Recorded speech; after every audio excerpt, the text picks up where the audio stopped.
Hey everybody, we're here today with Julie Hill, our opening keynote speaker at this year's CCDA Spring Conference happening on May 9th. Julie is a professor of counselor education and supervision at the University of Arkansas. Julie's worked in clinical rehabilitation counseling at Auburn University, and she's certified in rehabilitation counseling. She's a nationally certified counselor, and she's a board certified health provider. She's also a licensed professional counselor. Maybe you've read some of her papers, or you've seen her present at the NCDA conference before. Maybe you've seen her walking around with a Spoonie Strong t-shirt.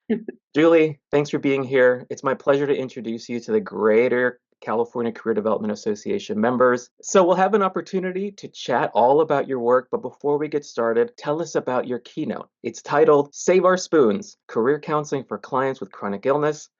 Tell us about it. Yes, thank you so much. I'm very excited to be delivering the keynote. So I have quite a lot of experience, both personal and professional, working with clients with chronic illness. I realize it's not a population that career counselors and mental health counselors are very well equipped to work with. We don't provide a lot of training on that in our counselor education programs. I'm going to be talking about my story a bit and my journey with chronic illness and career, and then providing some actionable strategies and tips for working with clients with chronic illness who are facing career decision issues, career transitions, understanding what that population goes through and how we can help them. How did you get involved in this work? Because this is very specific, and a lot of us Mhm. aren't aware of this work, even in career development. How did you get involved in this? So it started with my own experience. I was diagnosed with a chronic illness that ended my career, and I had to immediately pivot and try to figure out what I was doing. Luckily, I found my way to counseling and career counseling and great mentors, but I didn't know what a career counselor was. I didn't know what a rehabilitation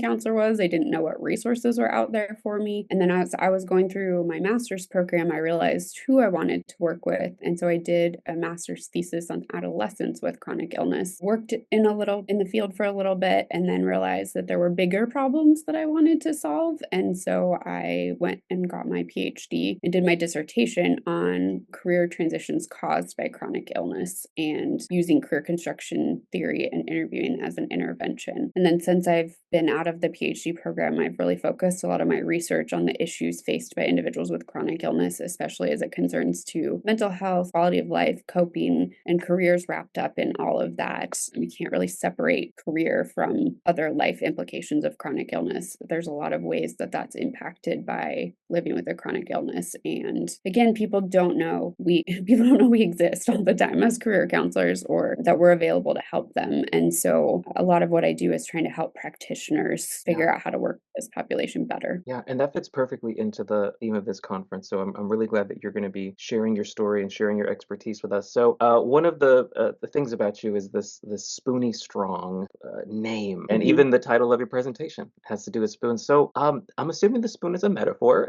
I'm Yes. imagining, like those old school, you put a raw egg on a spoon and you like raise. Am I right on this? What is the spoon? What is the metaphor? What is the spoon here? So I didn't come up with the spoon theory. Someone else did. A woman with lupus came up with it. She was talking to her friend about how life is with a chronic illness. And they were at a diner. So she happened to grab a bunch of spoons that she had nearby and equated each spoon to a task of daily living. And when you're a healthy individual, you have an unlimited number of spoons. When you are somebody with a chronic illness, you have a finite number of spoons. So let's say you have 14 spoons to get through your day, and getting out of bed is a spoon. Taking a shower is a spoon. And so you have to manage those spoons or save them and use them wisely so that you get to the end of the day or halfway through your day and you're not completely depleted on spoons. Side note, it's become a little bit of a hobby of mine collecting spoons. I have like fancy spoons now. And so I actually was just in Greece and I brought back a little teeny bronze spoon with the Greek symbol of life on it. And so I brought that back and it's on my little spoon. I have a spoon and a zebra collection because zebras are also a thing for me. That's right. Yeah, I remember you told me about the zebras. Yeah, little spoon. So the spoon really can be anything. I mean, I guess we could turn it into a metaphor, but maybe that's the next talk you'll do. Yeah. So you did share a little bit about your story, and you have a long story. I think people will actually get a lot out of it. I'm curious, in that story, what was the moment in your life where you realized or you thought, this is what I'm supposed to do? I know it now. This is for me. What was that for you? So there were probably two moments that I can think of. One early on, when I was in my first semester of the master's program. I had a lot of anxiety and concern and worry that I was not going to be any good at this. I didn't know what I was doing because my entire life I'd wanted to be one thing and now I couldn't be that thing anymore. And I was transitioning to a new career and something I'd never really thought of before. And so I remember being very worried, like, what if I'm terrible at this? What if I don't know what I'm doing? I mean, I didn't know what I was doing. That's the whole point of being in school. And there was one day where that first semester where we had to do a lot of role plays in that class and practice things. And I remember finishing a role play and being like, hey, that actually was pretty good, I think. Maybe I can do this and maybe I'm going to be okay in this. And that kind of just continued as I went through the program and had amazing professors and mentors in the program that believed in me when I Yeah. didn't believe in myself. And so then again, that kind of led me to counseling as a profession. But then the Wow. research, I was at Mark Savickus's Career Construction Institute, and Mhm. I volunteered to be the client for him and demonstrate the role. We role played and did the career construction interview, and a lot of things came out in there, and in that reflection from him. And I remember sitting in the hotel room that night and just kind of processing everything and being Yeah. like, getting ready to graduate. I was going into my last year of the doc program. And I was like, this is what I want to do my master's, my dissertation on. This is what I need to Is it? focus on for that. Like career construction, interviewing, and chronic illness go together really well. Wow. But also, like, this is why I got into what I got into so that I could help other people like me who were struggling and didn't know where to go or how to proceed Yeah. after being handed a diagnosis. So, I want you to go back in time to like teenage you or younger if you want to do younger. What's something that you'd go back and tell yourself? So late adolescence, early adulthood, I was there. I am very type A. I like to have a plan and I like to have a to-do list and I like to know what's coming. But I think going back and talking to that Julie would be things aren't going to work out always the way you planned, and that's okay.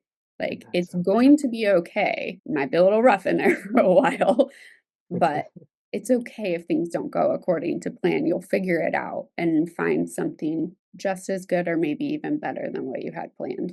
Really empowering stuff. Okay, we're gonna do a quick speed round here of some questions, all right? Okay. So, first speed round question is tacos or sandwiches? Which one you picking? Sandwiches, Soups or salads? Which one you picking? salads, TV shows or movies? TV shows. And probably the most critical for all of us, hot coffee or iced coffee? I actually don't drink coffee, No so coffee. neither.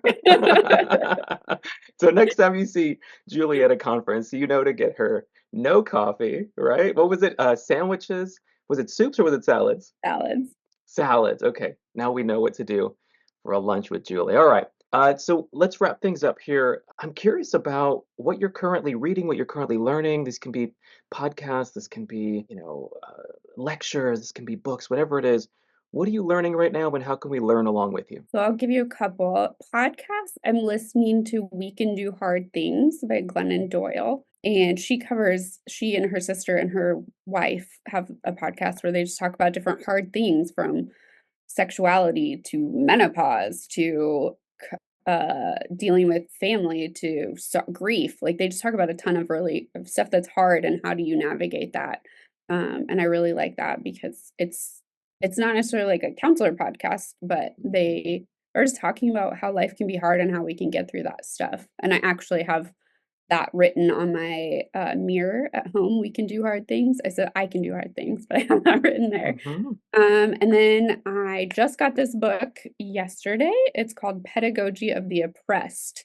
Oh, Uh, that's a classic. yes. So I'm really excited to dive into that one. And Yeah. then Go ahead. Mind Your Body, a revolutionary program to release chronic pain and anxiety. So Wow. I'm excited to read those and learn from them. Yes. We're excited to look into that as well. So Julie, we're so excited to have you present. Thank you. Thank you for being awesome.